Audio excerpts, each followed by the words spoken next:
Good morning everyone, welcome to civil service study. Practice set number 561 है UPPCS के लिए और प्रैक्टिस करेंगे इसमें हम एंशिएंट हिस्ट्री के प्रश्नों पर, मध्यकालीन भारतीय इतिहास। इस टेस्ट सीरीज़ की प्लेलिस्ट का लिंक डिस्क्रिप्शन बॉक्स में मिल जाएगा, वहाँ पर आप टेस्ट नंबर 1 से लेकर 561 तक पहुँच सकते हो। तो चलिए स्टार्ट करते हैं, देखते हैं पहला प्रश्न क्या है। जीवन के विज्ञान का उल्लेख सर्वप्रथम मिलता है किसमें? सामवेद में, यजुर्वेद में, अथर्ववेद में या आरण्यक में? जीवन के विज्ञान का उल्लेख मिलता है अथर्ववेद में। ठीक है, डी है इसका आंसर। तो देखिए अथर्ववेद में जो है सामान्य मनुष्यों के विचारों, उनके अंधविश्वासों का विवरण। ठीक है, इसमें विभिन्न विषयों तथा रोग निवारण, समन्वय, राजभक्ति, विवाह और प्रणय गीतों आदि के विवरण जो है मिलते हैं। और संगीत वो सामवेद में है। ठीक है, ऐसे प्रश्न पूछ लिए जाते हैं। क्वेश्चन नंबर 2 पर आ जाइए। वैदिक युग में प्रचलित लोकप्रिय शासन प्रणाली थी कैसी? निरंकुश, प्रजातंत्र, गणतंत्र या वंश परंपरागत राजतंत्र?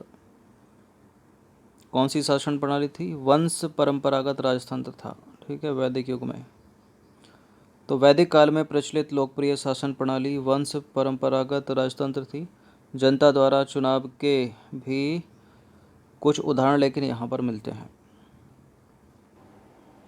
क्वेश्चन नंबर 3 पर आ जाइए। निम्नलिखित में से कौन सा ब्राह्मण ग्रंथ ऋग्वेद से संबंधित है? बताइए। ऐत्रेय ब्राह्मण, गोपद ब्राह्मण, शतपथ ब्राह्मण या तैत्रेय ब्राह्मण? देखिए इंपॉर्टेंट है, पूछ लिया जाता है। ऐत्रेय हो गया, कौशितकी हो गया, इनका संबंध है ऋग्वेद से। ठीक है, तो ए इसका आंसर हो जाएगा ऑप्शन नंबर 1। तो ब्राह्मण ग्रंथ यज्ञ तथा उनके अनुष्ठान, ठीक है, विधि विधानों के विषय में जो है जानकारी देते हैं। ऐत्रेय ब्राह्मण तथा कौशितकी ब्राह्मण ऋग्वेद से संबंधित है। तांडव ब्राह्मण, पंचविश ब्राह्मण, जैमिनी ब्राह्मण ये सामवेद से। शतपथ ब्राह्मण का संबंध यजुर्वेद से है और गोपत ब्राह्मण का संबंध है अथर्ववेद से। ठीक है, इंपॉर्टेंट है, याद रखिए इनको। क्वेश्चन नंबर 4 पर आ जाइए।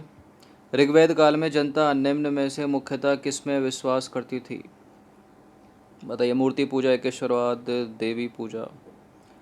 ऋग्वेद काल में जनता करती थी प्रकृति की पूजा और क्या, बलि, कर्मकांड, इन सब में विश्वास करते थे वो लोग।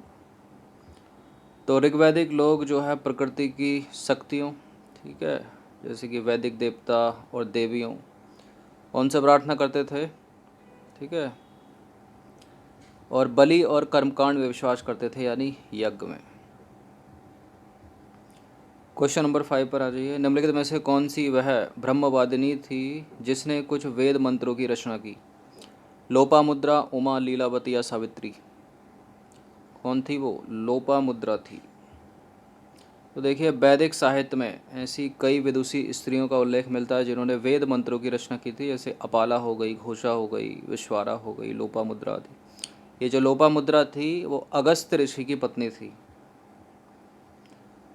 क्वेश्चन नंबर 6 पर आ जाइए। सर्ग, प्रतिसर्ग, वंश, मनवंतर और वंशानुचरित संकेतक हैं किसके? वेदों के, पुराणों के, उपनिषदों के या सूत्रों के? सूत्रों के नहीं है, वेदों के नहीं है, किसके हैं फिर ये? पुराण या उपनिषद? पुराणों के हैं। तो पुराणों में 5 प्रकार के विषयों का, ठीक है, वर्णन सिद्धांततः इस प्रकार है। सर्ग हो गया, प्रतिसर्ग हो गया, वंश हो गया, मनवंतर और वंशानुचरित। जो सर्ग है वो आदि सृष्टि का पुराण है। जो प्रतिसर्ग है वो प्रलय के बाद की पुनर्सृष्टि के बारे में बताता है।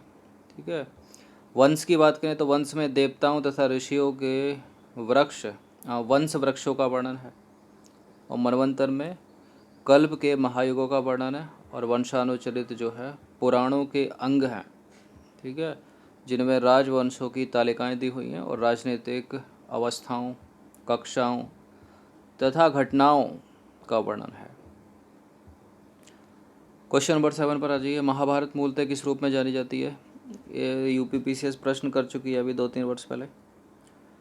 किस रूप में जानी जाती है महाभारत मूलतः? जय संहिता या बृहत संहिता? जय संहिता। तो महाभारत के प्रारंभिक रचना काल में 8800 श्लोक थे। इसे जय संहिता के नाम से जाना जाता था।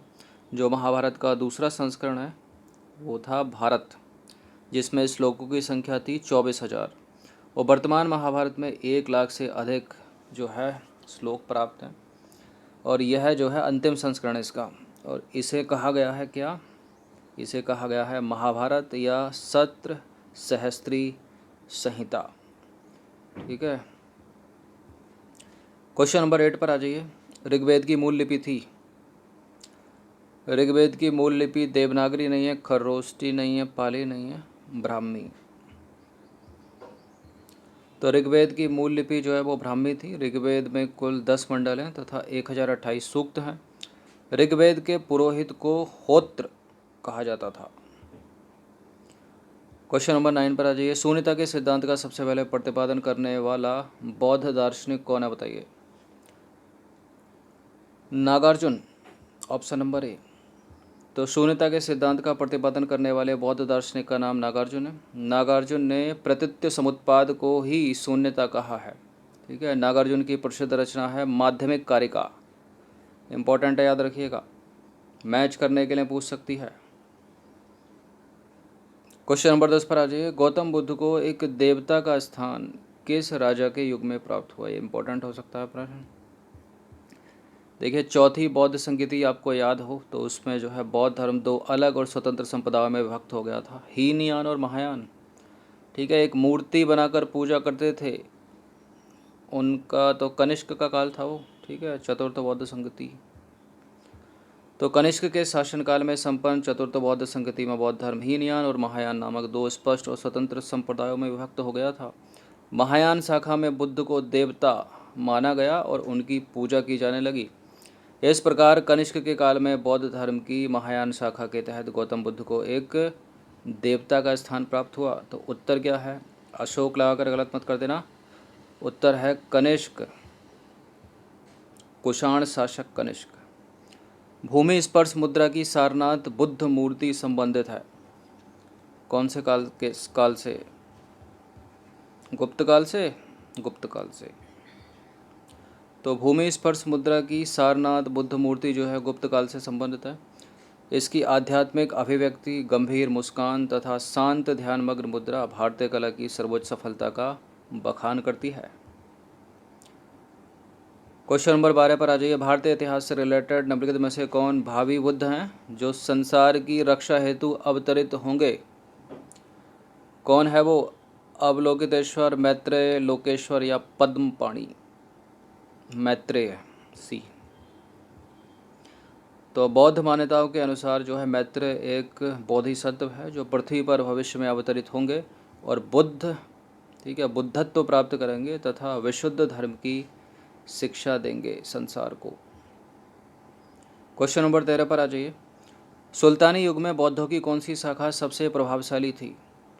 सुल्तानी युग में बौद्धों की कौन सी शाखा थी जो सबसे प्रभावशाली थी? बताइए। थेरवाद, हीनयान, वज्रयान या तंत्रयान? वज्रयान। तो मध्यकाल में बौद्धों की वज्रयान शाखा जो है सबसे अधिक प्रभावशाली थी। वज्रयान का सबसे अधिक विकास हुआ 8वीं शताब्दी में और इसके सिद्धांत मंजूश्री मूलकल्प तथा गुहर समाज नामक ग्रंथों में मिलते हैं। ठीक है। इसके सिद्धांत कहाँ मिलते हैं? इसके सिद्धांत मिलते हैं मंजूश्री मूलकल्प और गुहर समाज में। क्वेश्चन नंबर 14 पर आ जाइए। महावीर स्वामी को किस नदी के तट पर ज्ञान प्राप्त हुआ था? ये तो कई बार आया होगा प्रश्न सामने। कौन सी नदी थी वो? गंगा तो नहीं थी, ऋजुपालिका थी। और वृक्ष कौन सा था? साल का। तो महावीर स्वामी को 12 वर्ष की कठोर तपस्या और साधना करने के पश्चात ऋजुपालिका नदी के तट पर साल वृक्ष के नीचे ज्ञान प्राप्त हुआ था। क्वेश्चन नंबर 15 पर आज ये अंतिम प्रश्न है। निम्नलिखित में से कौन सा धर्म विश्व विनाशकारी प्रलय की अवधारणा में विश्वास ही नहीं करता? उसका मानना है कि ये जो संसार है शाश्वत है और निरंतर है। ठीक है। इसका नाश विनाश नहीं हो सकता। कौन सा धर्म है वो है जैन धर्म, बी। तो जैन धर्म में ईश्वर की कल्पना नहीं की गई है, जगत की सृष्टि नहीं की गई है। ठीक है। उनके अनुसार संसार नित्य है और शाश्वत है। शाश्वत मतलब हमेशा रहने वाला, और इसमें कभी भी प्रलय नहीं हो सकती। तो ये 15 प्रश्न थे मध्यकालीन प्राचीन कालीन भारतीय इतिहास के, एंशियंट हिस्ट्री के। इनकी प्रैक्टिस एक बार तो कर ही लेना। आप सब्सक्राइब कर सकते हो सिविल सर्विसेज स्टडी चैनल को, और टेस्ट का नोटिफिकेशन सही समय पर पाने के लिए बेल आइकन को प्रेस रखिएगा। धन्यवाद।